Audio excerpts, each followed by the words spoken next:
ওই সময়ের যারা মৃত্যুদণ্ড প্রাপ্ত তো মৃত্যুদণ্ড হয়েই গেল, কিন্তু তার ভিতরে যিনি ছিলেন সে কিন্তু সময়ের ব্যবধানে আবার অ্যাপিলেট ডিভিশন থেকে এসে খালাস পেয়ে গেলেন। তাতে একটা প্রশ্ন ন্যাচারালি এসে যায় যে তাহলে ওই বিচারগুলো কেমন ছিল। আজকে যেমন এই বিচারটা নিয়ে ক্যাঙ্গারু বিচার করা হচ্ছে বলা হচ্ছে, কিন্তু ওই যে বিচারটা হয়েছিল ওই সময় তার একজন আসামি কিন্তু খালাস পেয়েছেন, এবং এই খালাস পেয়েছেন যে বিচারকরা আলটিমেটলি যারা ছিলেন ওই সময়ের বিচারকরাই হয়তো আস্তে আস্তে উপর দিকে এসে অ্যাপিলেট ডিভিশনে বসছেন।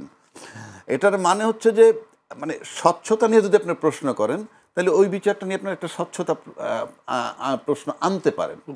কিন্তু যদি আজকের এই বিচারটা আনেন, আজকের বিচারটা কতগুলো বিষয় আছে খুব ভাইটাল। যেমন যে সমস্ত মামলা, যেমন শেখ হাসিনা একটা গুলিও নিজের হাত দিয়ে করে নাই, আমি একমত। স্বরাষ্ট্রমন্ত্রী কামাল একটা গুলিও নিজের হাত দিয়ে করেন নাই, আমি একমত। ইভেন আইজিপিও হয়তো করেন নাই, বাট আইজিপির হুকুমটা পুলিশের কাছে গেছে। আইজিপিকে হুকুমটা দিল কে? সেই হুকুমের আসামির বিচারটা হয়েছে। তো সেক্ষেত্রে তো প্রধানমন্ত্রী বলেন আর স্বরাষ্ট্রমন্ত্রী বলেন তারা তো থানার ওসিকে হুকুম দেবে না, ন্যাচারালি এটা আইজিপির কাছে আসবে। সেই হিসেবে বিচারটা করার ক্ষেত্রে রাজসাক্ষীটা খুব ইম্পর্টেন্ট ছিল। সেদিক থেকে একটা বিষয়। আরেকটা হলো ইউএনের যে রিপোর্ট, সেই ইউএন রিপোর্টটাকে সে আবার করোবরেট করছে, মানে সমর্থন করা।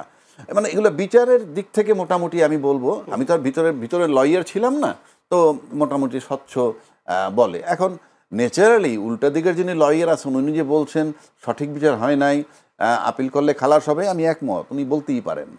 আর এটা আপিল করার জন্য স্কোপ হইলেও ওনাকে এসে আপিল করতে হবে উইদিন 30 days। এখন আসলে আপনার প্রতিক্রিয়াটা যদি আপনি লক্ষ্য করেন 13 তারিখ কিন্তু একটা ডেট দিছিল কি রায় কবে দিবে সেইটা নির্ধারণ করার জন্য। তার মানে কি আমার কাছে মনে হচ্ছে যে আদালত বলেন, সরকার বলেন, স্বরাষ্ট্রমন্ত্রী বলেন, নিরাপত্তার তারা বোধহয় একটা টেস্ট কেস করছেন যে 13 তারিখ আমরা দেখি প্রতিক্রিয়াটা কি হয়। এবং এই 13 তারিখ দেখার পর কিন্তু ওই দিন যদি খুব ভালো ব্যাপক প্রতিক্রিয়া হইতো, কারণ আমাদের দেশের রাজনৈতিক প্রতিক্রিয়ার শর্তই হইল ভাঙচুর জ্বালাও পোড়াও, আর কোনো কথা নাই। ভাঙচুর জ্বালাও পোড়াও ম্যান্ডেটরি। আমি সভ্য জগতের কথা আমি দেখি নাই, পৃথিবীর বহু দেশ ইয়েবাইও দেখছেন, আনিস আলমগীরও দেখছে যে একটা প্লাকার্ড লাগায় এক জায়গায় রাইখে আসে, ব্যাস ওখান থেকে তুলে নিয়ে তারা প্রতিক্রিয়া দেখে তার উপরে। কিন্তু আমাদের দেশে এইটা 13 তারিখ যখন ব্যাপকতা লাভ করেনি, 17 তারিখ ডেট দিয়ে দিছে। ওই দিন যদি ব্যাপকতা লাভ করতো তাহলে হয়তো ডেটটা আরেকটু পিছাইতেও পারতো। সুতরাং প্রতিক্রিয়ার দিক থেকে আপনি এটা খুব ভালো প্রতিক্রিয়া হয় নাই, যেটা ভাঙচুর যেটা বলার।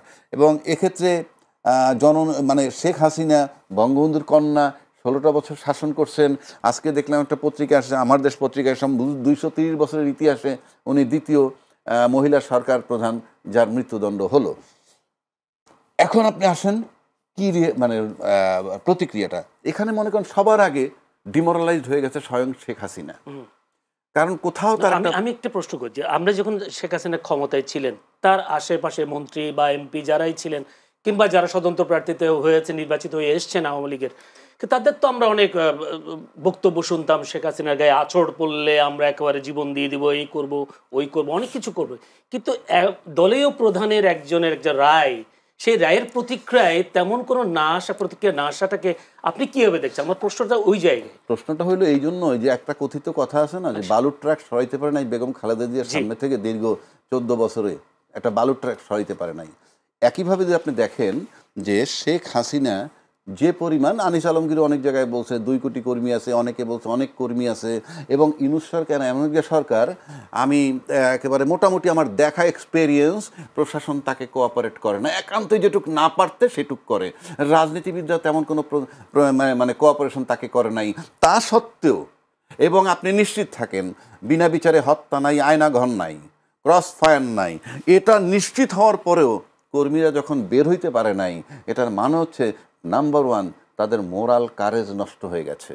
মোরাল কারেজ এমন একটা জিনিস, ওই আমাদের সাথে অনেক লোকেরই তো কথা হয়, আওয়ামী লীগের বলেন বা বিএনপির বলেন, কথা হয় মোরাল কারেজ নষ্ট হয়ে গেছে।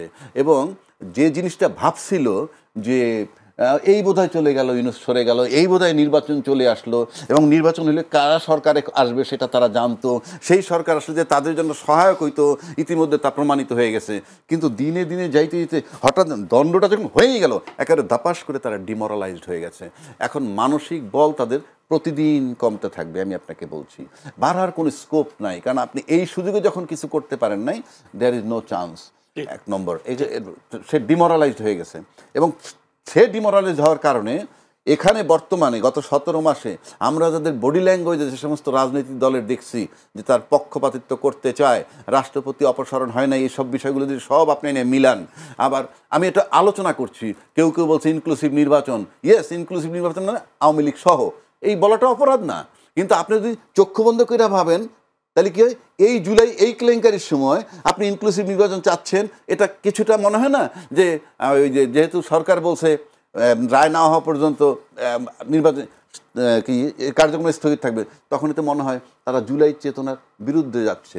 তো এইরকম যারা করতেছেন তারাও ডিমোরালাইজড হবে, বিকজ এমন একটা জায়গায় এখন এই আওয়ামী লীগকে নিয়ে কেউ নির্বাচনে আনতে চাচ্ছে কিনা এরকম কিন্তু এরকম কথা আসছে, ইনক্লুসিভ নির্বাচন চাই কিংবা বন্ধ ব্যান্ড করাটা, আমি ব্যান্ড করার পক্ষে বিপক্ষে বলছি না যে আমরা ব্যান্ড করবো কেন, জনগণের ব্যাপার, সরকারের ব্যাপার, সেটাই বলছি, এই কারণে বলছি ডিমোরালাইজড হয়ে গেছে। এবং এই ডিমোরালাইজের সাইড এফেক্ট কি জানেন, এখানে আমার প্রশ্ন হচ্ছে কারণটা কি, আমার প্রশ্ন ছিল এটা যে কারণটা কি, তারা যারা বিদেশে বসে আরাম করছেন, নেতাকর্মীরা কারাবন্দী হচ্ছেন, নির্যাতনের শিকার হচ্ছেন, সেই কারণে ডিমোরালাইজ হচ্ছে না, সেই কারণটা তো এখন অ্যাড হবে। এতদিন মনে করেন একটা হোপ ছিল, আমার নেত্রী আছে, কেউ কিছু করতে পারবে না, যখন এটা হয়ে গেছে তখন এখন এই নানান কোশ্চেন আসবে, হাউ লং আমরা সাফার করব, কারণ এখানে যারা আটকা পড়ছে তাদের কাছ থেকে টাকা XYZ-রা নিয়ে তাদেরকে কিছু সেভ করছে, থাক আমরা দেখব, ওখান থেকে তারা টাকা হারাইছে, এখন তারা ডিমোরালাইজ হয়ে গেছে, আমাদের আর হোপ নাই। শুধু তাই না, এই মৃত্যুদণ্ড হওয়ায় তার আশেপাশে অন্য দেশে তার সারাউন্ডিং যারা আছে তারাও এখন ডিমোরালাইজড হয়ে যাবে, এবং তারা চিন্তা করবে এই যে এখান থেকে সরে যাব কিনা, কারণ নিরাপত্তার অভাব বোধ করবে সবাই সেই জায়গাটায়।